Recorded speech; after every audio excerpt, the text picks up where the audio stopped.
check.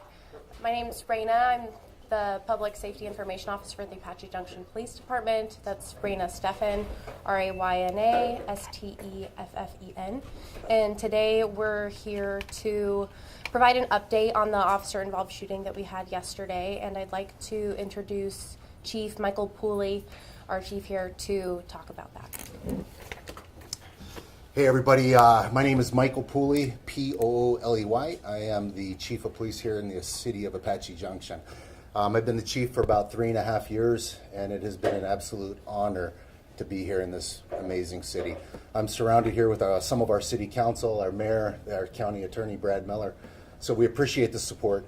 So I wanted to get this together because we wanted to release the information of our officer. I'll do that right now. His name is Officer Gabriel Facio. He's been a Apache Junction police officer for about almost 4 years. It'll be 4 years in September. Prior to that, he worked for the city of Phoenix. He went through the Phoenix Police Academy and served a short time over there before he came and joined our department here. And I'll get more about Officer Facio here in just a second. Just to recap what happened yesterday, about 9:20 in the morning, we got a call reference a road rage situation where there was an individual that was brandishing a firearm, driving a white Tesla. They were going down Ironwood towards Elliot. When that call came out, we had an officer that was doing traffic enforcement in that area, located the vehicle, and initiated a traffic stop. When they got the vehicle stopped, when that officer got the vehicle stopped, the individual who's identified as Roger Nunez, he's a 37-year-old male, he was compliant. Mr. Nunez was compliant, showed no signs of aggression whatsoever. Our officer asked him to step out of the vehicle. At that point, Mr. Nunez grabbed a firearm out of his Tesla. He used some code to get into the glove box and got it open, pulled the handgun out, and got out of the vehicle with the handgun and started to walk away from the officer.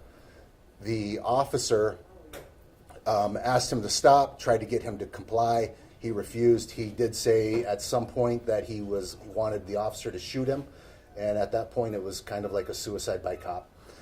We followed that individual for about a mile on foot, trying to get him to stop. We used officers that came in. They used less lethal or pepper ball gun to try to stop him, to get him to comply. It had no effect on him whatsoever. Holmes.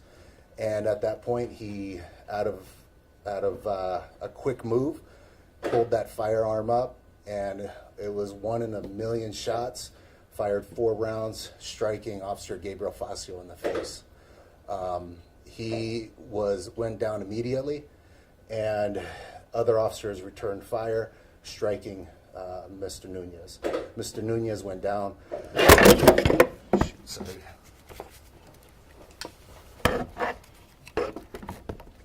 Thanks. So when Officer Facio went down, the other officers on scene immediately recognized that he was in extremely critical condition. They immediately loaded him into the vehicle, the patrol vehicle, and one of our officers drove him to Banner Hospital here in Apache Junction, about 1.5 miles away. When they got there, he was not in good shape. He was in extremely critical condition, and the medical staff there were able to preserve his life to where he is today. He is still in very critical condition, and one thing that we'll tell you is that we need prayers for our officer. He is definitely a fighter, but he is not anywhere close from being in a stable condition. So as things continue to go on, we'll keep you updated. I'll tell you, Officer Facio is kind of the heartbeat of our department. Everybody loves Officer Facio. He's always got a great attitude. He's always here to support anytime we need him. He's married, has 2 children. He's just a wonderful human being and one of my personal favorites. I'm not supposed to have favorites, but I'll tell you, he is one of my favorites. He really is just the heartbeat of this department. And it is very, very difficult for our officers right now. With being here, many of you know I've been the PIO for years at another agency in Tempe, and I've reported on these types of things in the past, but as the chief, it's a different responsibility. And for me to see one of my officers and visiting with him and his family at the hospital, it is heartbreaking to see one of your strong, tough officers in a very dire situation. So again, we ask for prayers and comfort for the family, support from the community. If there's anything that we need, we know that we have a community that supports us, and we really do appreciate that. So that being said, I'll answer any questions. Chief Floyd, Kenzie Beach with Fox 10. Can you speak to, men and women like your department across the whole valley put their lives on the line every day. Can you speak to these types of attacks that we're seeing an increase of and what it does to an entire department? Yes, so the question was to speak to these types of violent acts towards law enforcement. We are seeing an increase in these types of acts, aggression towards law enforcement. It's unacceptable. It's something that our officers, we talk about on a daily basis and we prepare ourselves for.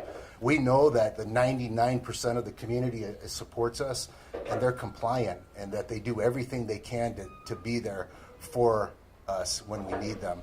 But there is a contingent that they don't care what uniform you have. They don't care your role, your responsibility, and they take any type of aggression that we've seen, just like we saw yesterday. Like I said, Officer Facio is a good man. He's a family man. He's a husband and a father. He wants nothing but the best for the city of Apache Junction and the entire state of Arizona. And when you go up, we don't know what's going to happen each day with our officers. We don't. We know that they're going out into an area where there is dangerous individuals like we encountered yesterday. Chief, AZ Family News here. I'm Stephanie Gray. Can you talk about the suspect, and can you talk about if this person had any warrants out? What's his criminal background? Can you talk about just all of his background if you have it, and then, with this considered also a mental health call if he went in to grab his gun out of his car? Yes, so thank you. The question was to give some more information about the suspect. Roger Nunez, he's 37 years old. Chief, I believe it's Robert Nunez. Robert Nunez, we'll confirm that. Robert Nunez, he is, there's very limited criminal history. It was something where there was not a lot that this guy was on our radar for anything. And again, it's one of those things that's part of the investigation to see if this is something that there were signs that there were people that could have understood and jumped in before it got to this moment. Right now, there's no indication of anything. So we're trying to figure that part out, and we're trying to really put those things together. Was the gun registered in his name? Was he a concealed carry? No. So that brings up a good point. Hey, Chris, can you hold that door open so it stops making that noise? It makes that noise because of people in real motion. Even if it's open? Even if it's open. Okay. Sorry, guys. So just so you know, the gun that was located was a ghost gun. A ghost gun is a gun that's unmarked. It has no serial numbers. That's part of the investigation that Mesa Police Department is going to be doing, is where did that gun come from? He was not a prohibited possessor. He was not anything to indicate that he was a violent felon or anything.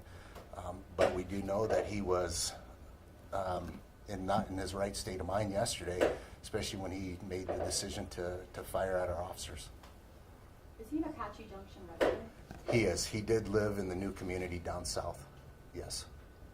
So what are next steps for the officers that were there on scene? Obviously those who fired, how many shots were fired by officers? Will they be on administrative leave? And then for those that witnessed this, are there resources for them? Thank you. So the question was what the other officers that were involved. We did have 4 other officers that fired their firearm. Those officers are all going to be on paid administrative leave. That's normal process. I was with them. They were all at the hospital today.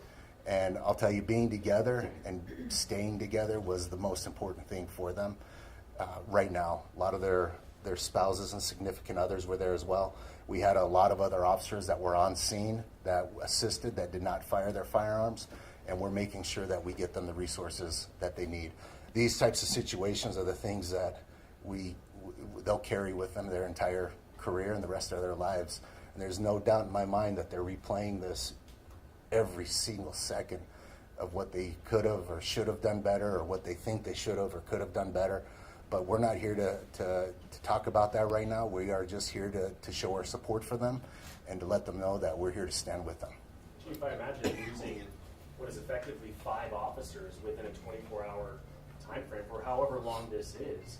How does that impact a relatively small department or a community like Apache Junction? Yeah, thanks. So the question was, how does that affect with losing those officers out on leave for the community? Well, one of the good things is we are a tight-knit community. We have about just under 100 sworn officers. We're a total staff of about 150 here in the city of Apache Junction Police Department. We know everybody. We have this building, so everybody knows everybody. We know everybody's business. We just very tight-knit.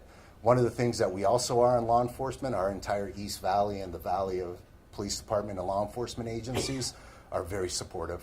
Other agencies have reached out to us asking if we need coverage. They're willing to cover. You know, being certified in the state of Arizona allows you to work in another city, and we may have to take them up on that. We are monitoring our operations. We're monitoring calls for service and making sure that the residents of a city of Apache Junction continue to have the excellent service that they get every single day. I know that Mace is handling the investigation, exactly what happened, but you mentioned being with those other officers. It sounds like they did everything right, and I imagine you're fairly proud of how quickly they were able to respond to it. Yes, you know, thank you. The question was, or talking about how I feel towards our officers that were there. I am very proud of our officers. Anytime our officers go out on the street, you know, I'm a hugger. I give all my guys a hug as much as often as possible because you never know what's going to happen. I gave Officer Facio a hug last week, and not knowing that was going to be the last time I gave him a hug before this happened. Our officers train very hard for these types of situations. Luckily, we don't have a lot of violent crime in the city of Apache Junction, so this does shake us. It shakes our officers. It shakes the entire department and the entire community, which is why we have so many of our city council here, our county attorney, that show the support, because these things don't usually happen in our city. And I am proud of them. I'm very proud of them. And, you know, we're going to learn from this too. Was it perfect? Who's to say? You know, but we are going to learn from it. We have to. Anytime that something like this happens, we think, how could we have done something differently? But I'll tell you, had those officers not reacted the way they did, Officer Facio would have lost his life yesterday on that street. There's no doubt in my mind. And I met individually with each of those officers, and I let them know. And with tears in my eyes and tears in theirs, they appreciated knowing that they were able to save him for that point. But in closing, I just want to reiterate, Officer Facio is fighting for his life. There's no doubt about it. He is a fighter, but he is fighting for his life, which is why I'm coming before the community right now to just ask for any support for the family, for Officer Facio, and for the men and women of the Apache Junction Police Department and the entire community of Apache Junction. As the chief, this is your worst nightmare. I was on a plane yesterday to Orlando in the morning. I left at 8 in the morning and got a text mid-flight and talk about helplessness and how you feel just completely helpless. And the airlines were great. They got me on a flight right back, right when I landed in Orlando and got back out here. But to be here with the men and women of our department is what we are here for. I appreciate you guys coming out and covering this story. This is an important topic. Every officer that works in uniform, whether you're a sheriff's deputy or a trooper or a police officer for a municipality, we do this exact same job, and we are faced with the exact same dangers. And sometimes, we have situations like this. And again, we ask that you keep Officer Facio and his family in your prayers, and we hope that we can report something back even better in the next couple of days. Thank you. Chief, real quick, any Yes. charges being recommended to the county attorney's office for Mr. Nunez? Yes, they are. Like I said, the Mesa Police Department is taking primary on that, but they are going to be charging right now with aggravated assault, multiple counts of aggravated assault, even from the road rage incident as well. Can you speak to the type of gun that may have been used by the suspect? So the question was the type of gun that was used by the suspect. Again, it was a ghost gun, which is a gun that's can be manufactured in different pieces, and even sometimes 3D printers. But it's a gun that's not marked. It was a handgun that was used, and that's as much as I can give right now. And was that Robert Nunez white Tesla? That was his car? Yes, it was. Yes, the white Tesla did belong to the suspect. So. You mentioned the community support. Just what's the best way for them to offer their support right now? Lots of people that are going to want to help.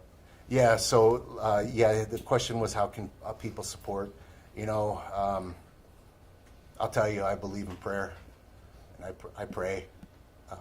I think any kind of prayers for comfort for the family, for Officer Facio, would be something that anybody and everybody can do at any point and anywhere in any location.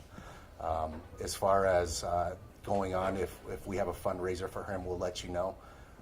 We're kind of waiting to see what's going to happen and see where we go from here. So I appreciate that. We have that form that we just put out Oh, on yeah. social media as well. On social media, we have a form that we're going to give to the family for people that may have known Officer Facio or that just want to share a message of support, that they can do that, and it's on our social media as well.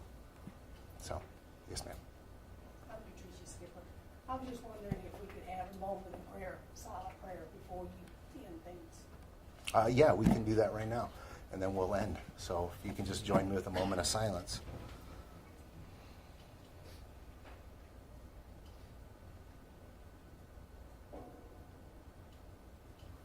Thank you, everybody. I appreciate it. Thank you for coming out. All right? Thank you, sir. Thanks. Yes, we are. Yep, we just dropped it on Facebook.